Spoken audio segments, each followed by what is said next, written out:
Ako si Kesha, magaling gumastos kahit kapos. Hi guys, welcome back to my vlog. I am Kesha Antonio and I'm super excited to share my personal journey with you today. This is my story of transforming from a total gastador to someone who actually knows how to save. And guess what? If I can do it, you definitely can too. Before guys, grabe ako gumastos. It was like a sport for me. Basta may gusto ako, I'd buy it right away. No second doubts. Kain dito, kain doon, sa mga fancy coffee shops, and marami pang iba. Shopping for things I didn't even need. My mindset back then was, basta masaya ako ngayon, okay na yan. But the reality, at the end of the week, ubos na ang allowance ko. Minsan pa nga, I'd have to borrow money from friends or family just to get by. It was a cycle. Naalala ko pa noon, there was a new phone model that came out.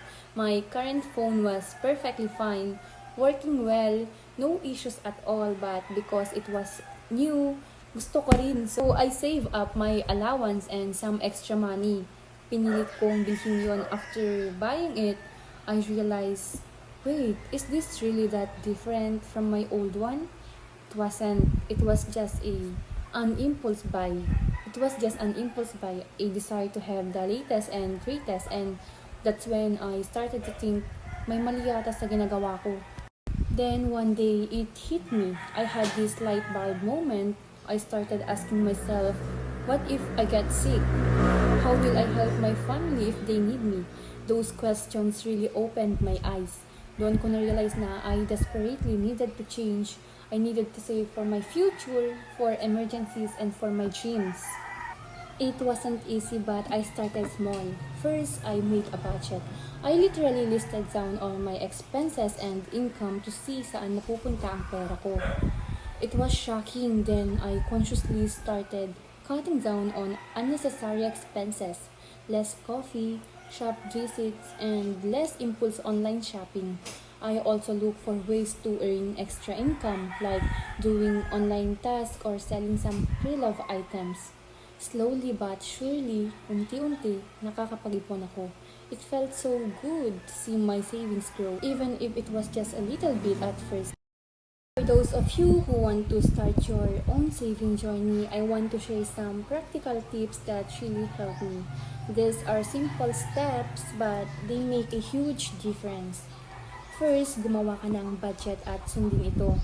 This is non-negotiable. It's not just about listing numbers, it's about understanding where your money goes. Second, identify and iwasan ang mga unnecessary expenses. Ask yourself, is this a need or a want?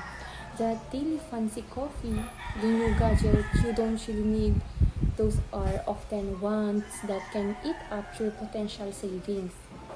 Third, maghanap ka ng mga paraan para kumita ng extra income. If your main income isn't enough, explore side hustles, online freelancing, selling baked goods, or even part-time gigs. Every little bit helps. Fourth, mag-set ng specific goals para sa iyong savings. Do you want an emergency fund, a down payment for a house, for travel? Having a clear goal makes saving more motivating and achievable. And finally, maging disiplinado sa pag-iipon. This is probably the hardest part, but also the most crucial. Saving is a habit, not a one-time event. Be consistent, celebrate small wins, and don't get discouraged by setbacks.